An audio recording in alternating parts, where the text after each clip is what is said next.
Good evening, chat. It's been a little while. Daddy had to go get cigarettes, and it was a bit of a longer journey than I expected. Hopefully, Mom told you not to stay up. Otherwise, you've been waiting around for, I don't know, about 18 months? It's been about 18 months, about a year and a half. A year, maybe. Hopefully, the audio's decent. I'm using a different headset than I normally would. My favorite and cheap. I could get rid of that right now. Stream's already started. My favorite little cheap headset's dead. Long gone and buried, and I'm using this thing, so hopefully the audio quality's coming through at least semi-decently. How have you been? Are you all excited for the ice cream social? I know our president loves his ice cream. I love my ice cream too. I hope you all love it as well. A lot of things have been going on since I've been gone for a while. Apparently, the internet's lost its mind. The world's gone a little bit crazy, a little bit kooky. Let me check my audio levels here before we really get into it. I'm using this. Okay, it sounds semi-decent. I'll take it. Weather permitting, the stream will be all right. Apparently, Minnesota's going to be blanketed with weather, but I am the weatherman, so I think I'll be able to handle it. How have you been, chat? Going by awfully fast. Try to pick out a few things here. Nope, my eyesight can't keep up with it. It's going by a little quicker than I expected. It's been a while. It's been a little longer than a while. Lots of things to talk about. Lots of world events and internet lore to go over, I'm sure. I will try my best to keep up with the majority of it as best I can. Now, some people have wondered about my stance on the coronavirus. I don't know, can I even say that word on YouTube? Are you allowed to? Susan, please. I'll send you 2 boxes of Franza to let me talk about this. But if asked, has your opinion changed, Jim? Have you changed your mind? No, I haven't. Not so fickle as to just change my mind. We're 18 months into this, year 2 of it. Going into year 3. I'm fairly certain if you take a shit somewhere in the Australian outback, a kangaroo cop will hop on by to go through your fecal matter to see what strain you've got. The world's going off and on lockdowns constantly, people bickering back and forth. What are we approaching, 5 million dead? Corona-chan, our girl, has outdone Ebola-chan. I'm sticking consistent with my appraisal of the situation. Not a fucking thing has changed, in my opinion. I feel a little bad for people that are fickle enough just to have their opinion forced on them by others. It was unpopular in the beginning. It's still unpopular now. Different group of people, though. But I'm standing by our girl. She's a little bit batty, but goddammit, I love her. I have faith in our girl. So no, my opinion on that has not changed at all. I'm sorry if that disappoints. I'll have to keep consistent with it. I know consistency is a weird thing in this day and age. Everybody changes their opinion awfully quick. There's no problem, of course, with changing your opinion if it's something you actually want to change on, but I'd rather be like a tree rooted in the ground, choosing myself where those roots go, what branches I grow, rather than a leaf in the wind, blown by the opinions of others. It's a little bit sad, to be honest with you. But I love a girl. I'm sorry, I can't change. I can't betray her. She's stolen my heart. It's going to stay there forever. You know, if you remember, I called it the forever flu. Well, we'll see how you feel in year 3 of it. We've got people like, Larry Brilliant, the epidemiologist that cured smallpox or helped eradicate it, talking in interviews about year 4 and 5 of this. Probably should make you perk up a little bit and pay attention. They seem to think it's not going to end anytime soon. That doesn't mean you have to be a fan of any totalitarian measures placed upon you because of it. But to dismiss it outright is a little bit foolish, I think. But nonetheless, the opinion is consistent, for those of you wondering. No, there's been some questions about my health. I'll get that out of the way as quickly as possible, because who wants to hear depressing things? Yes, I did get sick. Yes, I am still sick. Going through the clinomics program at Mayo to try to figure out what it is. For those of you unfamiliar with what clinomics is, it's fucking research medicine. So that's always fun. Now, I know that some people have called into question if I have cancer or not. I heard that Mersh said that.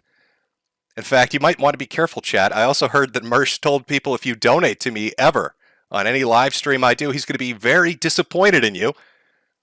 Very upset about it. And if you donate on a stream and it makes him upset, probably really piss him off if you head on by the Teespring store, buy yourself a nice shirt. I want to hear her screaming. I want it to shatter my windows. Make sure to get a hoodie too while you're there.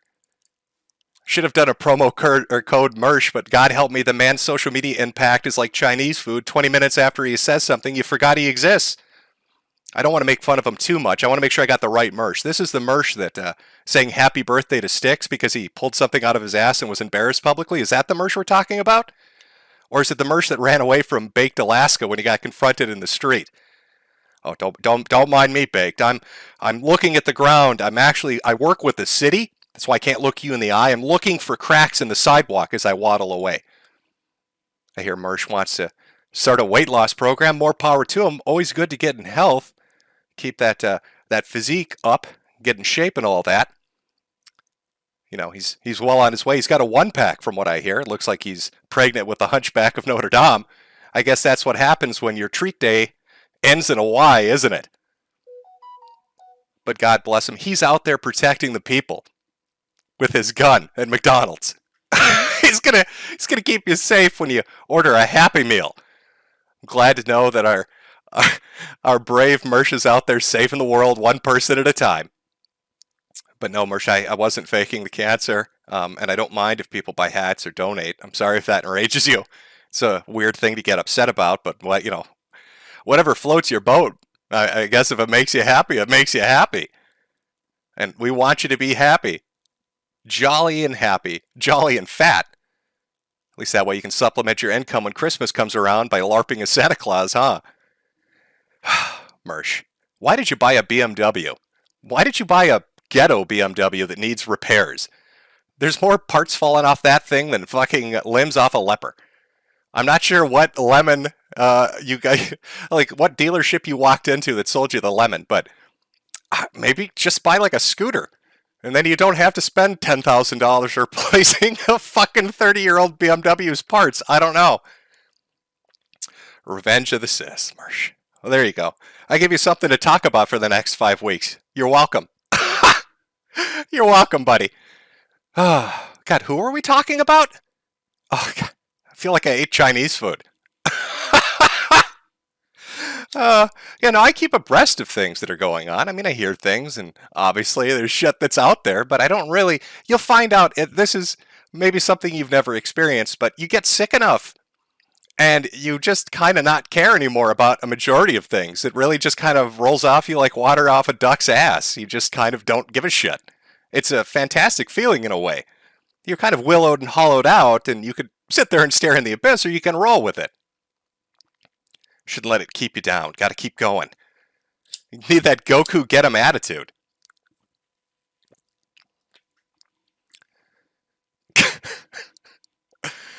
Ah, what a fucking age we're living in. A digital dungeon. A cyber panopticon.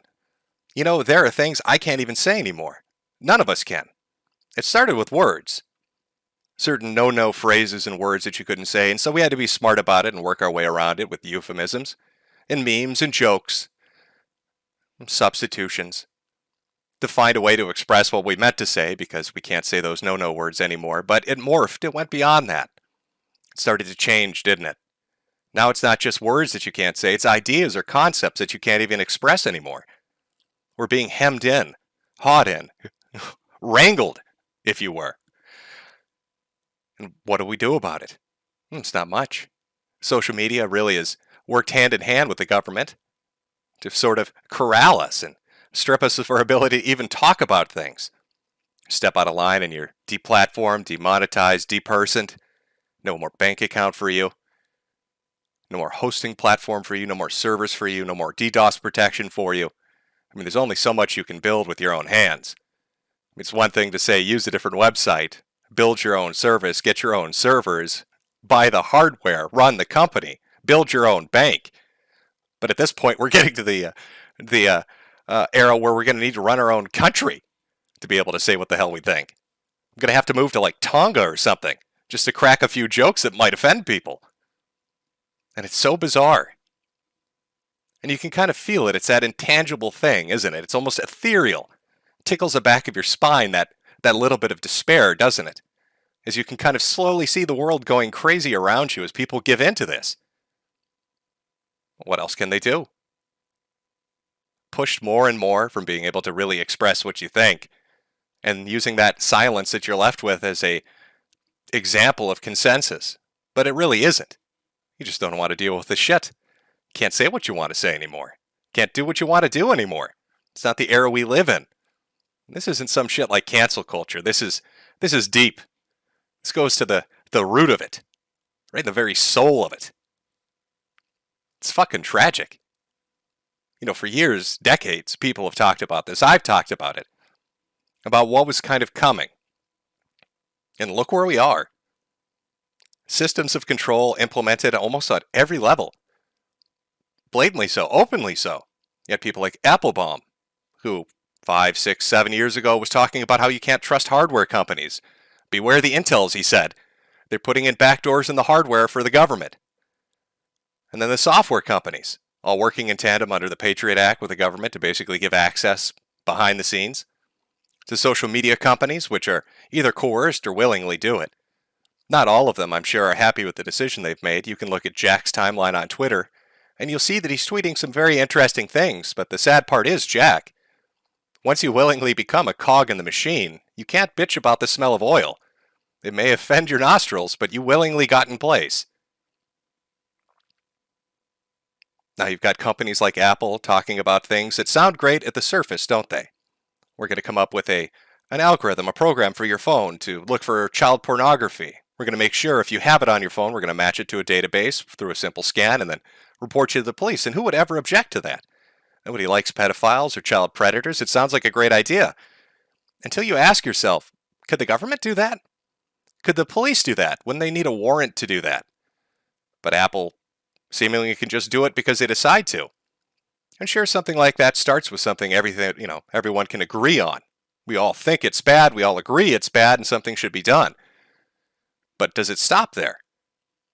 When you put a system of control in place, you usually want to make it appeal to people. You want to sell it to them as something that they can agree with, something they would never disagree with. Who could argue against it? But what if it changes?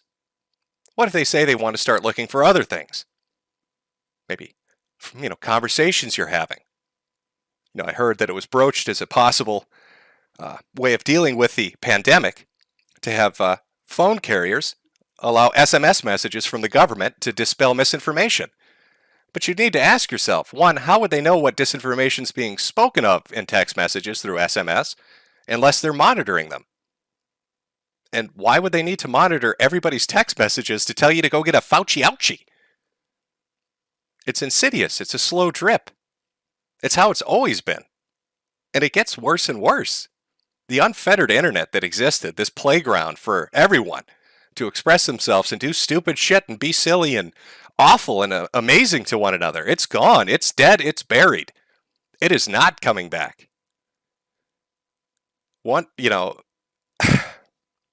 It's a fucking graveyard. And you and I and all of us, we're the ghosts haunting it. Unable to let go. God, that's depressing. I know. Nobody likes a black pill. Nobody wants to hear a black pill. But I think you need to understand a few things about this. This is a movie we're watching play out in front of us.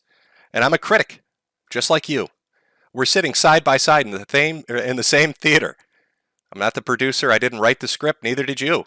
All I can do is give my critique. Hope maybe that the sequel is a little bit better, but guaranteed we're sitting in that theater watching this unfold, and until those credits roll, we can't escape. It sounds hopeless, doesn't it? But it's not necessarily hopeless. There is one key thing, I think, to remember in the situation we all find ourselves in. And this is apolitical in nature, what I'm telling you here. This isn't a lib thing or a conservative thing.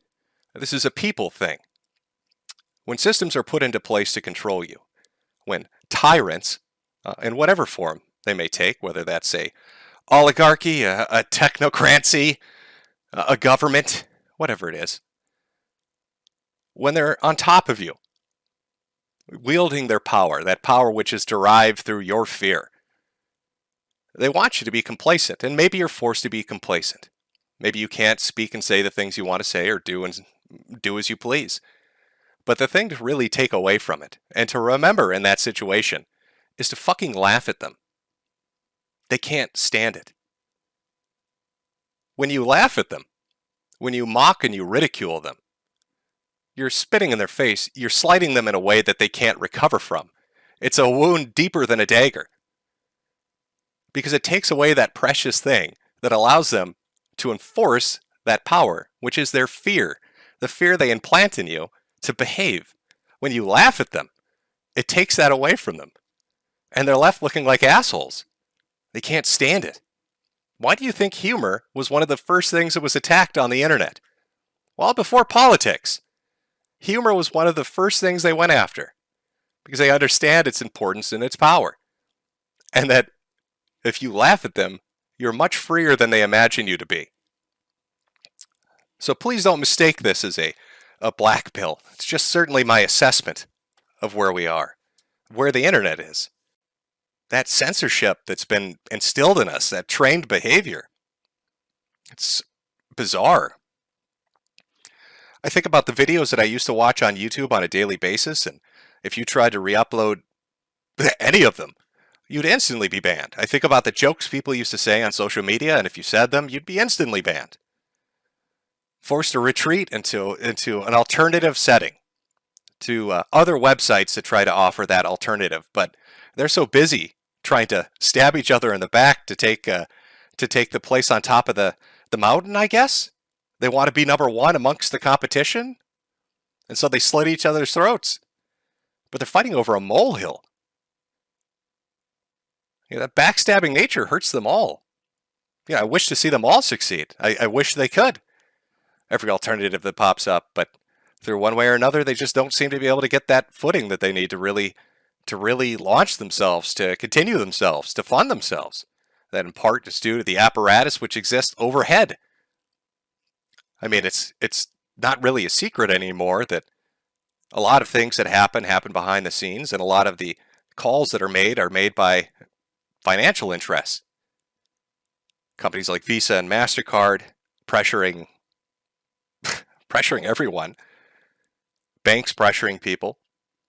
And so payment processors have to bend the knee. Payment platforms have to bend the knee. And then these alternative sites, how do they fund themselves? And if they do somehow squeak by, someone finds some reason to be upset or angry at them and crushes them into the dirt. And then you're left back here on a YouTube or on a Twitter or on a Facebook with nothing really. That's the movie we're watching play out. An awful film, written by a horrible person, produced and directed by, I don't know. Allow me to have a cigarette. Nice thing about having cancer is you can't really, once you got it, right? Fuck, YOLO, am I right, folks?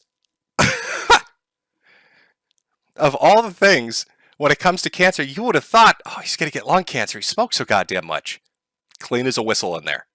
Go figure. God's sense of humor. You got to love it. A little bit of a divine laughter, as it were. And so now, what do we got? Political situation that's just goofy. I know. I can't really say definitively that Joe Biden has dementia. I have no proof of that. That would be a spurious and wild accusation to make. But I can say that it seems that he's a bit disheveled, a little out of it, not really on the ball, as it were. I know a lot of people, Orange Man bad, so they voted for Biden, hoping that he would be some kind of salvation. Of course he wasn't. And now look at us, in a disaster in Afghanistan. Now, I've loved the narrative. I've watched this be crafted, even since the first day of the pullout announcement, that Joe Biden wanted to get us out of Afghanistan. And if you disagree with that, clearly that means that you want to send more soldiers into Afghanistan. I don't think a single person wants to be there. They're not criticizing the fact that people want to leave. They're not criticizing Joe Biden for pulling out. They're criticizing him for how he pulled out. The ineptitude, the confusion, the disoriented, mismanaged clusterfuck which he has gifted the world. $85 billion, I think is the number I heard quoted. $85 billion worth of American military machinery just left there. Guns and planes and all sorts of shit. Who knows? Who knows exactly what the total tally will be? Just left. Gifted to the country. Who knows what they're going to use that for? Now, you'd think with an organized pullout that machinery and tactical shit would have been on the first of the list. Then he goes and he blames the Afghans. He says the Afghani army is cowardly. Look at them, they won't stand and fight. So this is a man criticizing the Afghani army for being afraid to take a bullet. When he runs away from the podium afraid to take a question? This is a man that has a pre-prepared list of questions which he deems acceptable. That's put together by his own administration because he's too afraid to be asked a question he might not have an answer pre-prepared for. So I've been watching this goofy shit unfold. I've been watching, what was it, is it Ducey? Was it the Fox News reporter that was in there that's constantly on his ass? I'm not sure who exactly asked it, but somebody asked about the dog attacks. Now that seems like a benign thing, doesn't it? You know, his dogs bit some people in the Secret Service. Except they lied about how many times it happened. So why would anybody care? Why would that be a big deal? Well, this is the administration that said, Orange Man bad, and we love transparency, knowingly hiding things. It's just ineptness. I don't know how to explain it other than that. So you're left with two choices when you look at Joe Biden and the disaster in Afghanistan and his administration now as it stands as inflation shoots up. I mean, are you liking $5 a gallon gas? Is that what the country should be? It's either that the man is incapable, he's stupid, he's just a bad leader, or there's something medically wrong with him. They say you shouldn't attribute malice to actions when an ineptitude could explain it. Well, you know, calling him stupid seems a bit harsh, so maybe it is medical. What a goofy world we live in. Just an unfettered hell. It's a fucking hellscape, I'll be honest with you. I don't have a lot of faith in government. I'm not saying Trump would have done better. But I've heard liberals now for the last 9 months say, excuse me, Joe Biden's president. Well, you're right, he is. So he probably should own up to what's happening. Now all of a sudden they want to say, no, this is Trump's fault. I didn't know Joe Biden called up Donald Trump and said, hey, how can I fuck up Afghanistan, Orange Man? Hey, I heard you had 2 scoops. I want one of them. Joe loves himself some ice cream, Orange Man. Yeah, this is on Joe Biden. Joe Biden is the leader. Joe Biden makes the decisions. Joe Biden's administration decided to do this, and Joe Biden's administration fucked it up. You've got people from the Pentagon making statements that are almost instantly shown to be false. The Taliban's not at the airport. The Taliban isn't providing security. False. False. People didn't fall from the sky. I watched videos of it. You watch videos of it. Day after day, they say something, proof comes out, and then they have to alter their answers. And where was Joe Biden when this disaster was unfolding? I remember a lot of talk about, Donald Trump being lazy. Oh my God, he golfs so much. How many press conferences did the president give as this unfolded?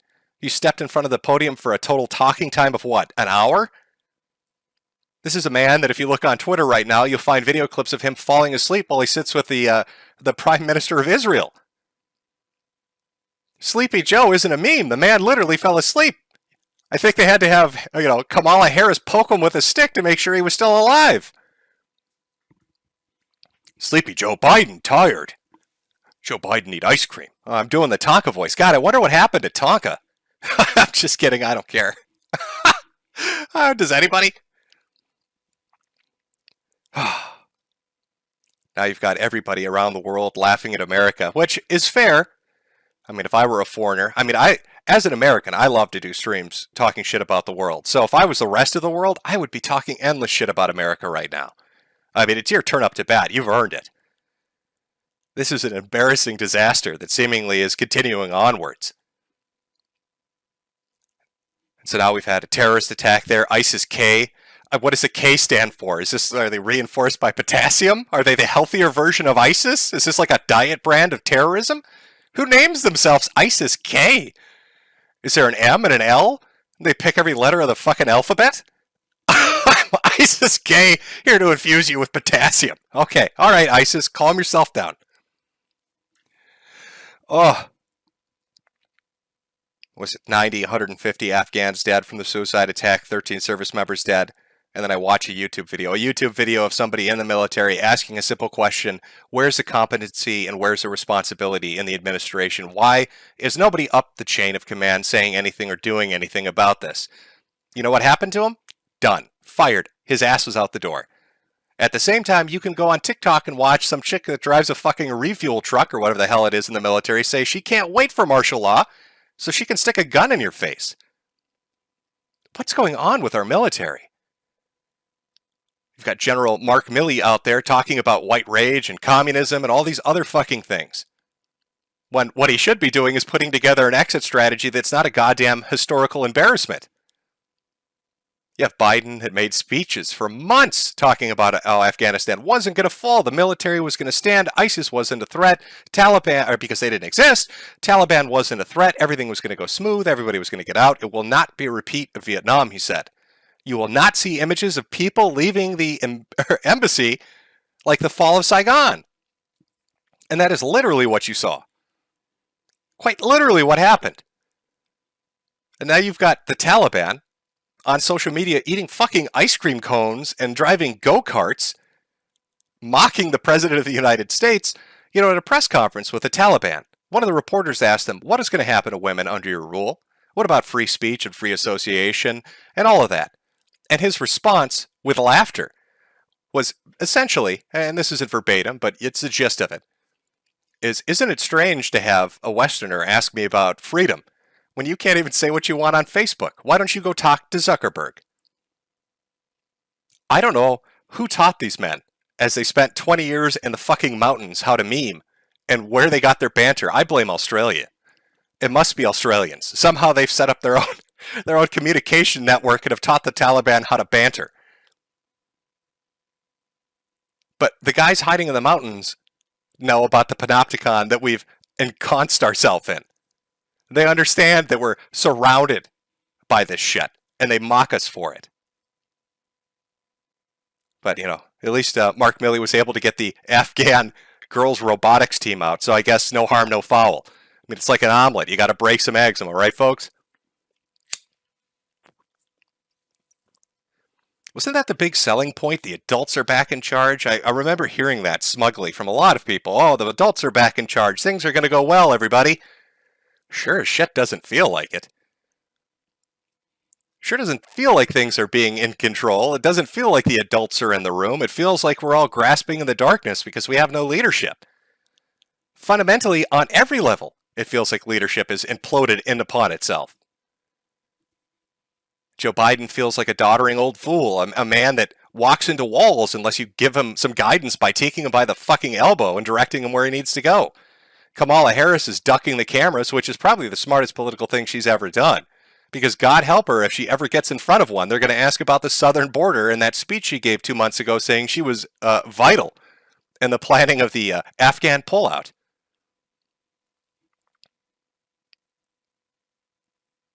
Pelosi's out there. I don't know what Pelosi's doing. She's kissing Biden's ass. That's political poison, and it'll do her harm. And I've got the Democrats worried about the midterm elections, 2022. Worried that they're going to lose power, so they can't push through all the ridiculous shit that they do now, using those reconciliation bills to up the amount of money we print. I mean, God, at this point, it's like candy, isn't it? We're just giving it out to everybody. I mean, first it was the 1.5 trillion, then another 1 trillion, then another 1.5 trillion. Now it's a 3.5 trillion. The numbers are starting to become meaningless as the bigger they get. It becomes ridiculous, so abstract you can't put your head around it. But you've got to let it through. Talking about job creation and things are going great and all of that. And yet, what do we have? We have a situation where people have been stuck indoors because of a pandemic. You've got landlords that run properties, and I know, God, I know, everybody hates landlords. They're the devil. I get it. But they still have to pay their own fucking bills. It's not like the houses and apartments were gifted to them. How many of those fuckers are underwater, I couldn't say. But then here comes the CDC to extend the eviction moratorium illegally. I mean, it was bizarre. It was a weird power grab, but they did it nonetheless. And so what happens when that kind of decision is made? From both perspectives, those who agree with eviction moratoriums and those who don't, here's what happens. Joe Biden can't get his own political party to do more eviction moratoriums. So here comes the CDC to do it. Now, everybody knows the CDC can't do it. But Biden tells everybody, don't worry. You don't have to worry about paying rent till November. You're safe. Everybody's good. Nothing to worry about. Landlords get fucked. And then judges come in and say, you can't do that. There can't be an eviction moratorium. It ends now. Okay, so now you're going into September. So now the landlords are looking better, but everybody that believed that these eviction moratoriums were in place and they had another month or two to prepare to figure out what the fuck they were going to do, your ass is out the door. Because it's been 18 months that these people have been waiting, right? What a crazy thing. What a cowardly thing. That's the sort of decision, right, from an administration that fucks everybody over. Fucks the landlord over, fucks the tenant over, creates confusion and chaos. And you're seeing that play out over and over again. That confusion and chaos, the inability to lead from an administration that doesn't know what it's doing, that makes decisions that affect everyone and hurt everyone. A southern border that's wide open like a sieve. Here's a question for everybody in regards to the coronavirus. Again, Susan, please, just let me say this. If you're saying that the pandemic is fueled by variants, and if you tell me that those variants are because of unvaccinated people, have you looked at the worldwide vaccination rates? Currently, worldwide, it's about 30% vaccinated. That's after 10 months of effort. 10 fucking months to get that amount of people vaccinated. And you need about triple that. You're going to need about 90% for that sought-after herd immunity they talk about, which means another 20 months. Let's say they speed it up, right? Okay, they speed it up. Let's say it's a year and a half rather than 20 months. Well, that's a variant fucking factory that's worldwide. So if you're really concerned about that, you'd think border security would be something you'd be worried about. But it isn't. Kamala never went down to take care of it.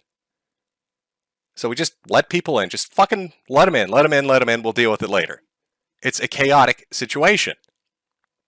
Biden comes in and he says, we need to go green. We need to go solar. We're going to shut down pipeline jobs. We're going to do this the right way.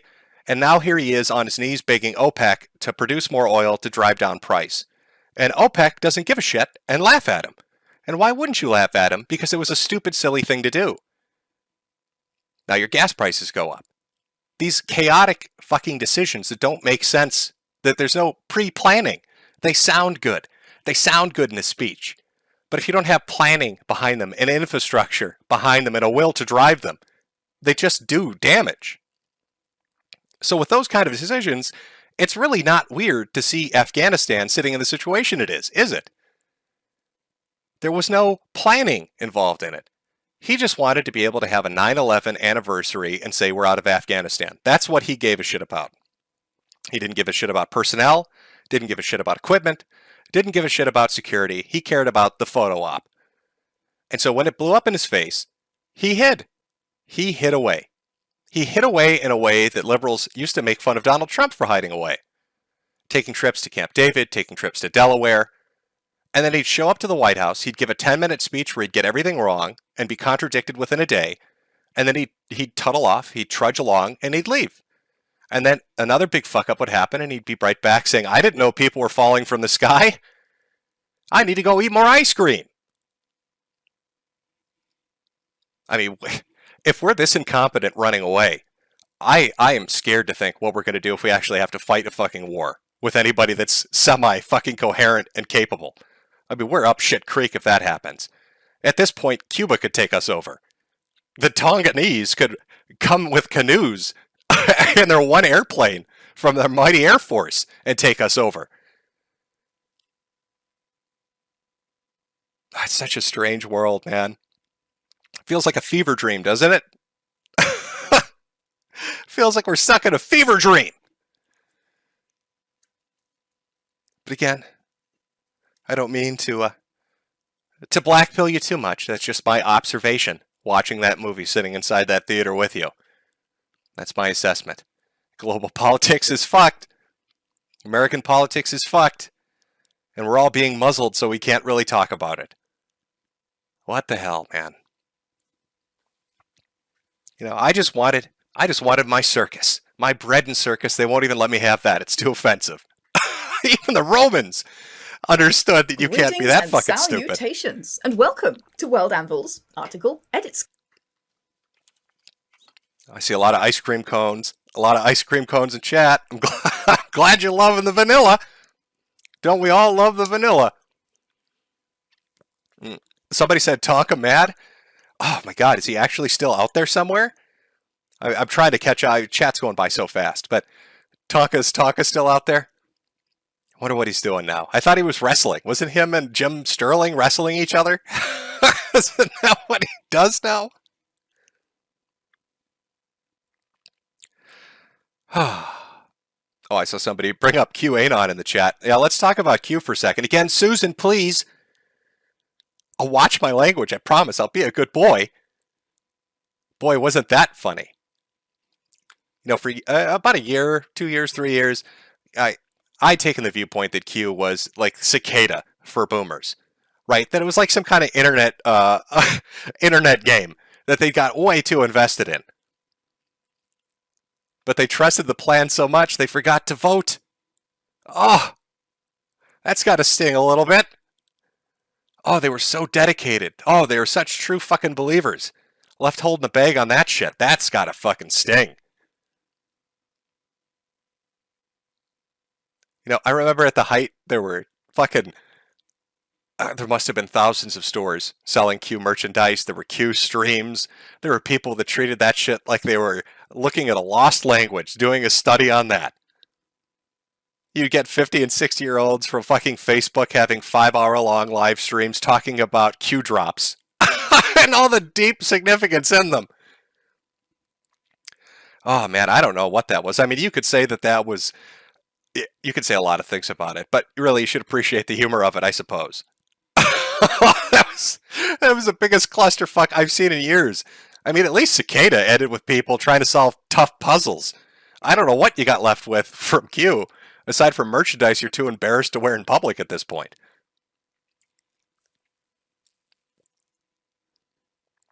Oh.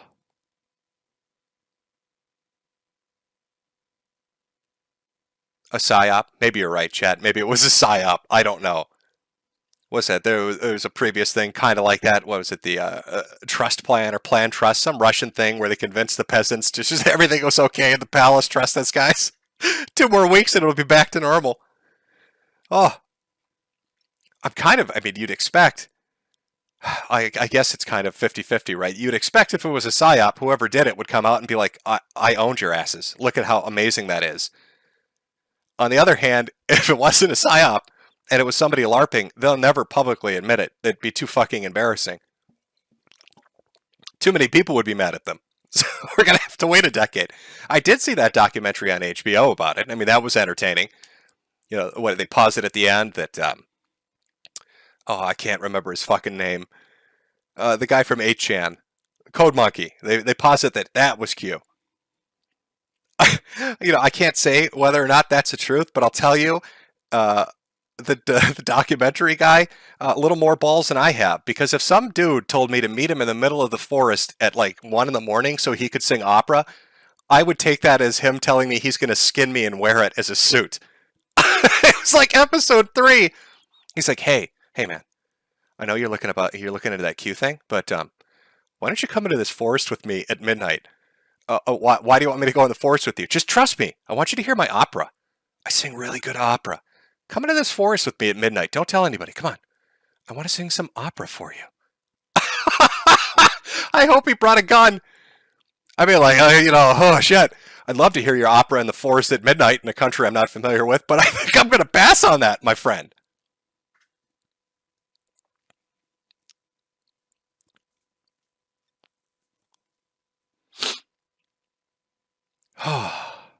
You know, I've missed streaming. I'll be honest with you. It's fun just to shoot the shit and really just talk about whatever the fuck you want to talk about. But you're kind of sapped of energy. You don't really have the motivation to do it. You're kind of caught up in your own head with the shit you're dealing with. But it is entertaining once in a while. Oh my god. All the internet shit. All the internet drama that I've missed. Well, not missed. I mean, I've kind of passively watched it happen. I think the biggest of which, the most interested I am when it comes to the shit that's going on currently, has to be Chris Chan. It has to be. Oh! How could you not be fucking enraptured by this story? It's going to be the OJ of the internet. I hope to God it goes to trial. It will be the fucking OJ of the internet. It will make the Zimmerman trial look like a warm-up act. Chris Chan. I mean, is it... we're at the death of the internet, right? This is like the final days. What better capstone than the trial of Chris Chan? I mean, the symbolicism of it, right? It's perfect. You couldn't write it better. Here's this guy that's been watched by the internet for a decade. A decade! All the crazy shit that, Chris has done. And here we are at the finale. The dude goes out and allegedly, right? Allegedly, I've got to say allegedly, raped his mother. That's terrible. Who could have ever foreseen this happening? And now he's going to go to he is in big boy prison. He has a court date where he appears, and his biggest complaint is, I want you to let me out for a while so I can get my toys. He's probably bouncing off the walls right now. Sorry, Chris. Hate to tell you this, but Legos and Sonic and Transformer toys aren't allowed in fucking solitary confinement. He's probably drawing the newest edition of Sonichu on his prison walls in shit and urine, begging for the dimensional merge to happen so he can go be a CPU goddess and not stuck in a jail cell. Now, will he take a plea deal? Will he cop out to try to get less time? I don't know. Will they find him guilty? I don't know. But you know what the most horrifying thing that could happen might be? And given how much of a clown world this is what I'm expecting is going to happen. Oh, fingers crossed. Chris Chan will be tried for this. There will be physical evidence that this happened to Barbara Chandler, right? That this crime actually took place.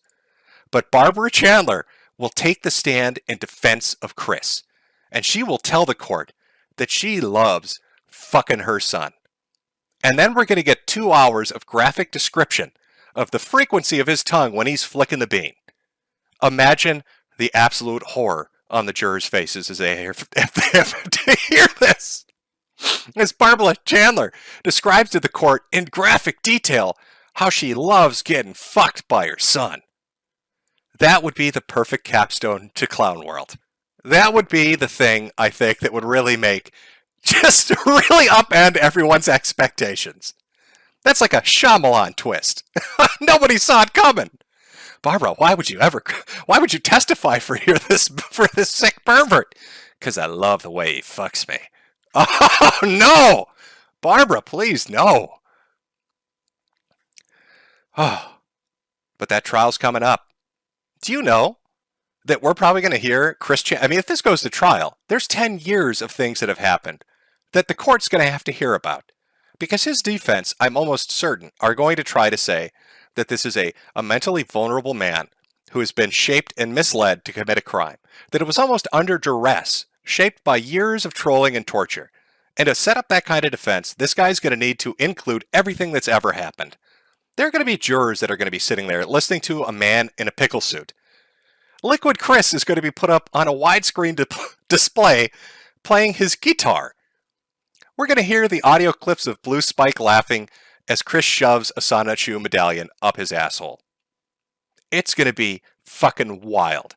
Some people have said it's kind of like that Seinfeld finale, right? Where every character comes back. It's almost like that. Except these aren't people that are probably going to be familiar with Chris Chan. They're going to sit there in abject horror listening to this shit recited to them, detail by excruciating detail. They're going to watch him drink his semen from Fanta. They're going to watch him fuck blow-up dolls. So many blow-up dolls. They're going to see pictures of his taint being ripped open and him thinking that he's growing a vagina. It's going to be the wildest shit ever. And they're going to be sitting in that jury booth wishing that they had gotten some other case because it's going to last for months. God, I hope it's streamed. I can't even imagine the amount of people who would watch this. It'd be the greatest trial ever. You have to stream it. You have to let the public see it. I mean, what are the realistic possibilities? Well, realistically, Chris will, I mean, people say, well, it'd be an insanity defense, right? Chris is obviously insane. It's an insanity defense, so he'll walk. Do you know how hard it is to prove that? I mean, it's really difficult to go with insanity to get out of trouble. I mean, his best bet is trying to get a plea deal for minimal time or no time in some kind of stringent probation. But his life is radically altered because even if he finds a way to slip the noose on this and he gets out of trouble, they will never let him go live with her again. I mean, that's her house, right? So he's never going back to that house again, which means you've got a whole new arc. You've got two arc possibilities sitting before you. Pre-dimensional merge. Chris Chan is either going to prison or Chris Chan is going to be homeless. Those are your two arcs. Now I've seen this. The chick's name, Isabel Janky, the Jankster. Everybody's saying that this is a Machiavellian mastermind that's set into motion all of these plans. Maybe. I don't know. The entertaining part for me is the trial. I'm in it to watch what happens with Chris Chan. Now, will the lawyer bring up this chick and try to swerve it in her direction? Oh, fuck yes. Probably. If they go to trial, he's going to swerve it in everybody's direction. God, imagine if they call to the stand everybody that's ever trolled Chris Chan. Imagine everybody that's ever done something to him coming to court to take the stand. And please, Pickle Man, if that happens and you're summoned to go to this fucking trial, show up in a pickle suit. Give it your all. You've got to give it your all, man. It's a fucking historical event. You need to show up in that fucking pickle suit.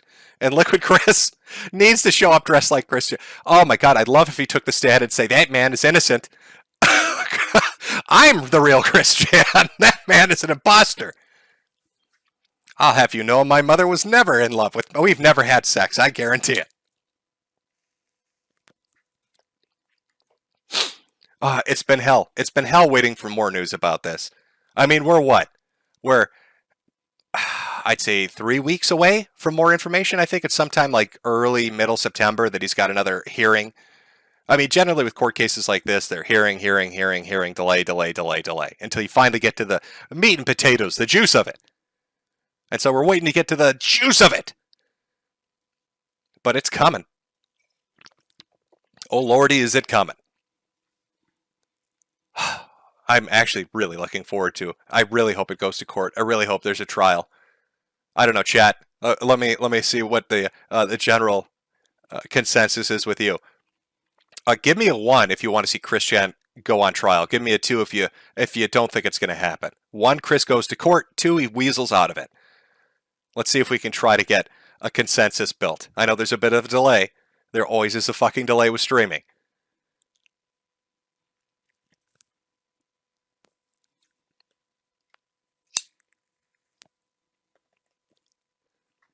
Oh yeah, I'm seeing a lot of fucking 1s. A couple of 2s. Mostly 1s. See, you want it too. I mean, why not? We're stuck in a position where we can't really enjoy the entertainment we want anymore. Internet's so censored and sanitized, you can't really have fun anymore. I mean, this is kind of like the last hurrah, isn't it? The trial of Chris Chan decides the fate of the internet. Oh, it's fucking poetic. It's like divinity came down from the heavens and said, fuck yeah, I'm going to write it like this. I'm going to write it. Perfect capstone. That's the season finale, a series finale.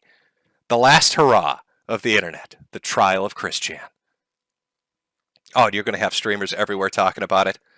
It's wall-to-wall fucking coverage. I'm really excited. God, I hope this doesn't get fucked up. I hope the DA pushes the trial through.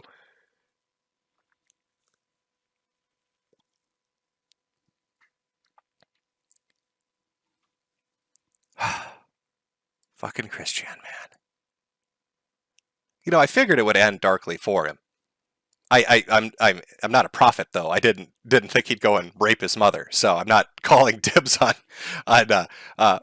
figuring that out ahead of time.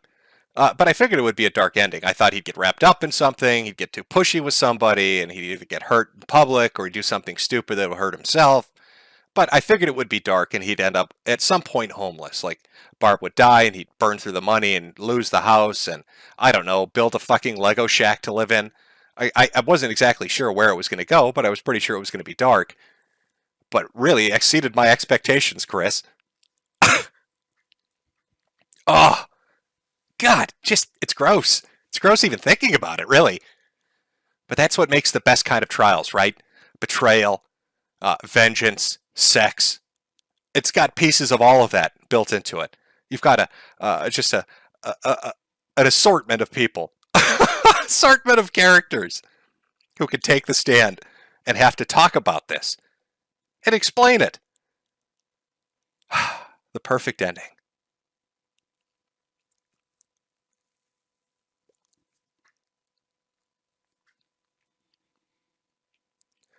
Yay, you're not dead. Yes, yes, chat. No, I'm not dead. This is actually just a really well done deepfake.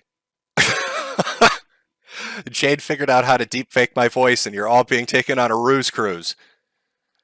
Jim died a long time ago, a month into his sickness, and it's just been working on the technology to fool you. We need some Blue's Clues mystery solvers here to help us figure out what's really going on. Yes, DSP's still out there, somehow chugging. The last stars in the fucking galaxy could die and DSP would still be out there doing his thing. I don't know how exactly what form that might take, but he'll still be honking and snorting his way as fucking heat death in the universe happens. Protected and insulated from it. Fucking surviving forever.